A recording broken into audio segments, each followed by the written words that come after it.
All right, so we are now on section 6. Um, so what we're going to do is this is quadratics part 2. And basically what we're learning in this whole section is what do quadratics look like, how do we graph them, and stuff like that. So we should be taking notes in our Algebra Nation book on page 147. Again, pause this video if you need to pause it, rewind it, so on and so forth. Okay. So let's start with page 147. So first off, we're going to do a quick review on what they all look like. So section 6, quadratic equations and functions, part 2, topic 1, observations from a graph of a quadratic function. So let's review some things we learned earlier about the information we can gather from a graph of a quadratic function. Okay, so the first thing we're going to look for is the vertex. So remember, the vertex is either that lowest point or the highest point. Currently, that point is this right here. So that is our vertex. Sometimes our vertex can look this way, and our vertex can be this one. But this one is the opposite. So it's whatever is the lowest point or whatever the highest point is. So this point, I start with my x, and that's a 1. And it's a -1 on my y. So my vertex is going to be 1, -1. Okay. Now the axis of symmetry.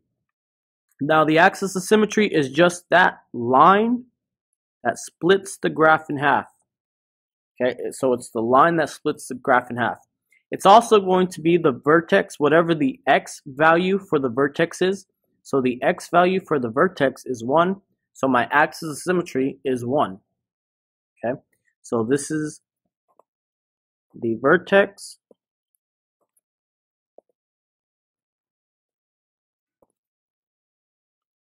Axis of symmetry is the line between it. Okay, now we're going to talk about the x-intercept. So where does this graph cross the x-axis? So it crosses the x-axis 2 points. Crosses it once right here and once right here. So I have 2 roots. They're also called my x-intercepts. So my 2 roots, the first one, this point right here is called 0, 0. So 0, 0. Okay. This point that I'm highlighting right here is called 2. So I'm going to put and 2, 0. Okay.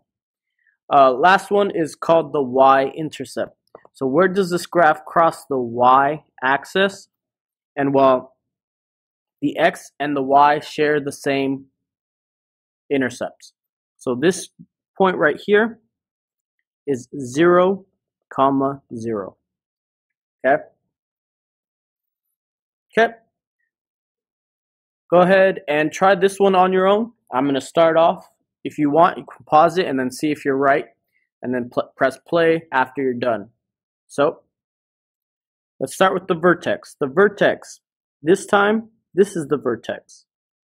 And that point is on the x-axis at -1 and on the y-axis at -1.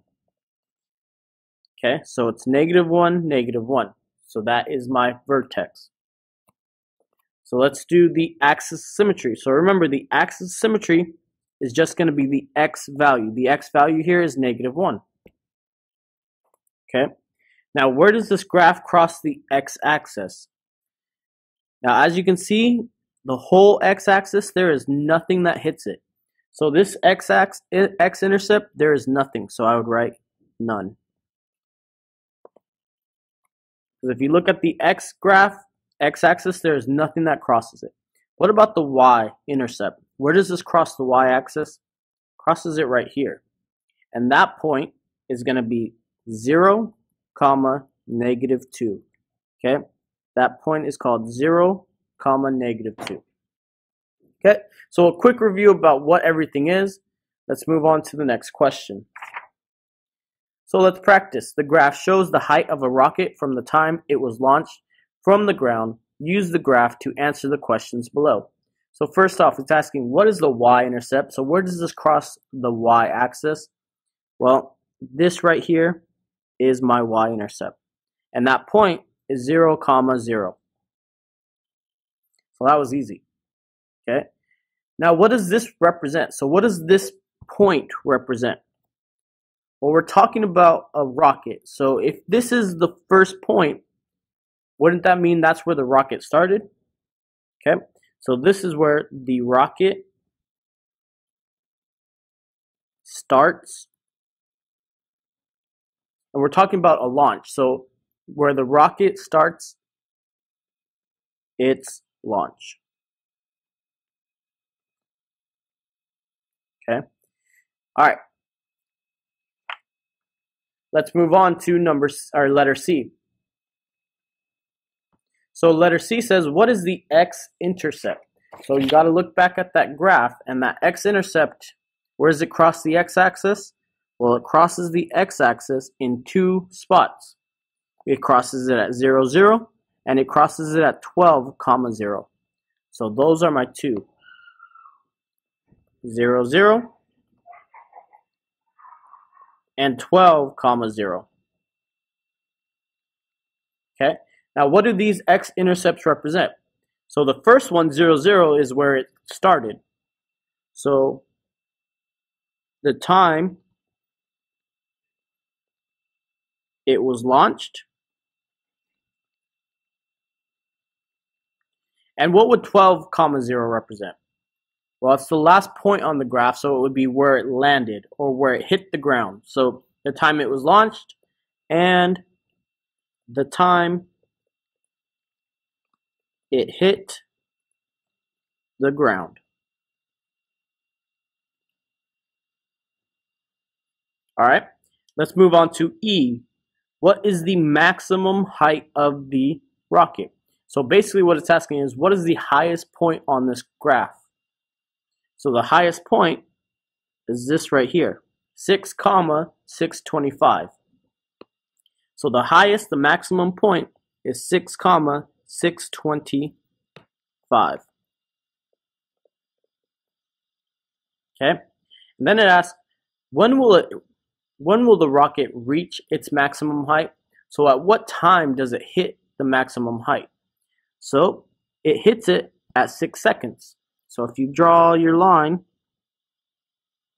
it hits it at 6 seconds. So when will it hit? It hits it at 6 seconds. Okay. G, when is the graph increasing? So when does the graph increase? Well, it increases from the beginning to this part right here. So this whole thing is an increase in my graph. So from what time to what time does it increase? Well, it increases from 0 all the way to 6.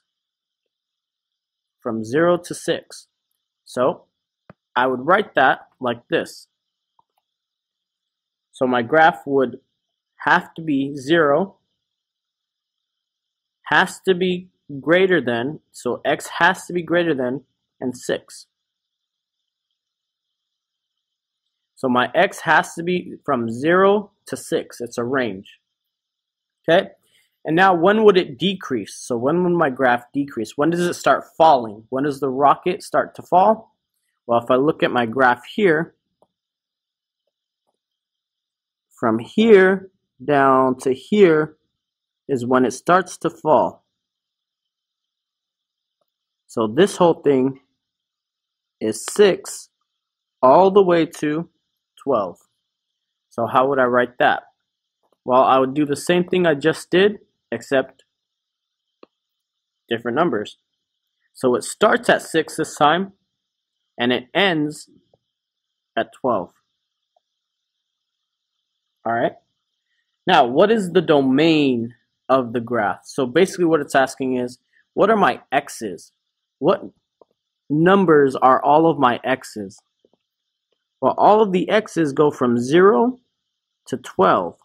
You see how it's not 13, it's not 14, it's not 15? It's from 0 to 12.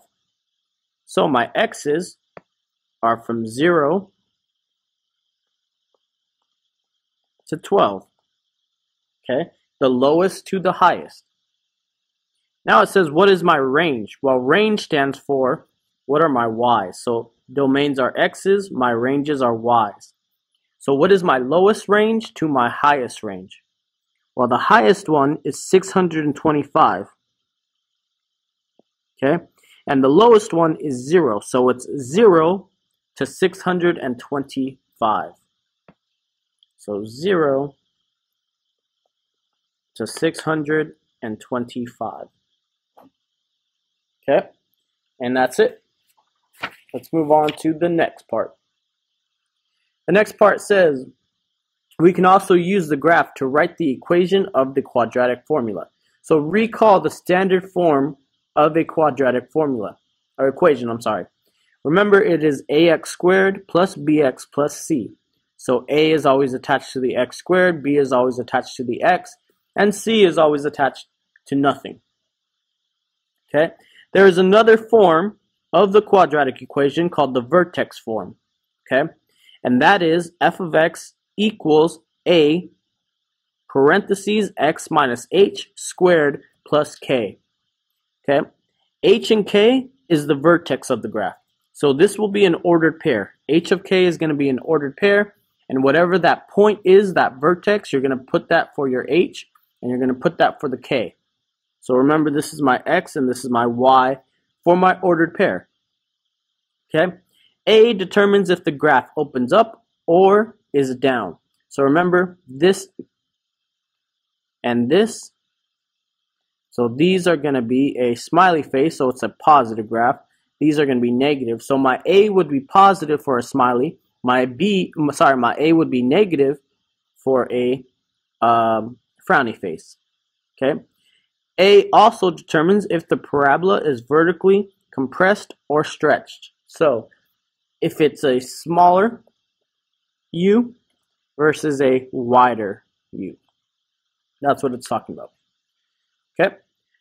So to write an equation in vertex form from a graph, follow these steps. So step 1, we're going to first locate our h of x, or h of k, which is our vertex. So vertex, the first thing we're going to do, find our vertex.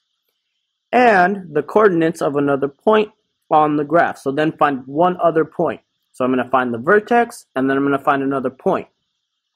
Then I'm just going to plug those into my formula. I'm going to solve for a.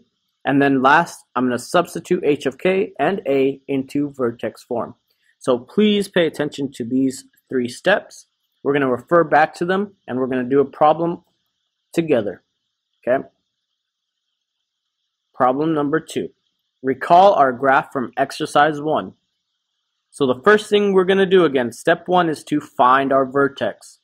So substitute the vertex, h of k, and the coordinates of another point on the graph. Okay, and we're going to replace those with the x value and the f of x value. Okay, so my vertex, the vertex is this right here. So it's going to be 6, 625. So that's my vertex. So every time I see an h, I'm going to put 6. Every time I see a k, I'm going to put 625. Then it told me to find another point on the graph. All right, well, there's an easy point on the graph. That would be 0, 0. 0, 0 is easy because anything times 0 is going to be 0. So that is going to be 0, 0. Okay. So all I did, found the vertex first, then found another point. Now let's plug this in. So instead of f of x, I'm going to put 0 because that's what it told me to do. F of x is now 0. I don't know what a is, so I'm going to leave a by itself. Okay. Now, my x also is 0. So my x is also going to be 0. That's what it told me in the formula. Up here, you see how x is 0. Okay. Then I'm going to put my minus h. So my h is going to be 6.